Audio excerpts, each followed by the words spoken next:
Another package arrived sent by DHL. So ayan, in-open ko na para mabilis. Unboxing tayo na short unboxing only for this set. Ayan.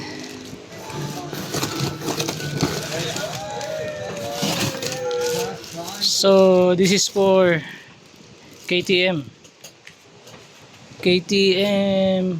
Adventure 790, 890. So this is a custom made by factory abroad. Request by client na ganitong design. And this is designed by one of my clients. So ito yung gusto niyang design na ganyan.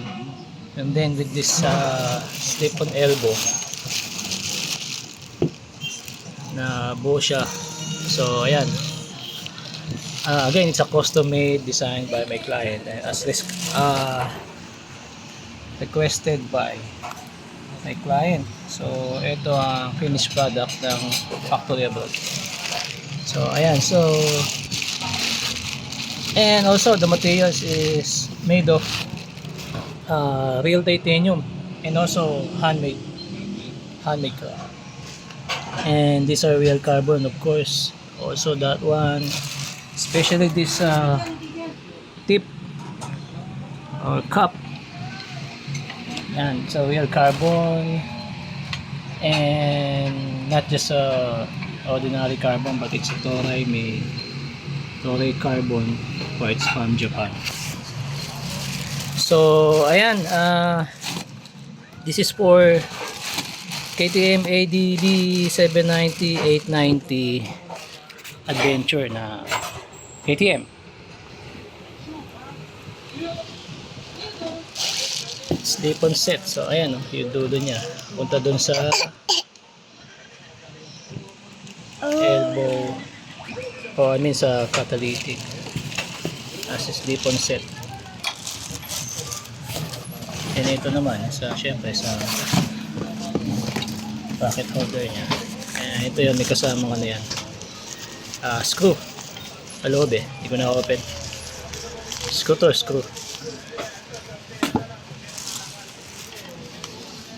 So yun, gusto nyo umorder, PM lang kayo. I'm always online naman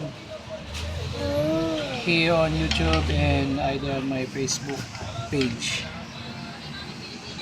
Again, it's handmade works, full real titanium up to the header. I mean up to the mid-pipe elbow niya.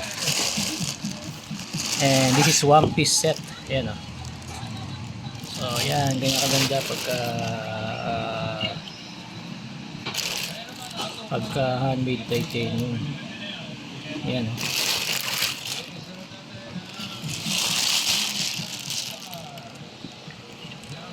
Yan ang finished product ng handmade titanium.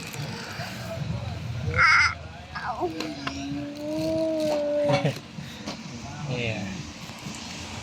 Okay, yun lang. So this was delivered by DHL, and then for me, I'm sending it via LBC naman to my client's address. Ayan lang. PM na lang kayo mga bossing. Mura lang yan.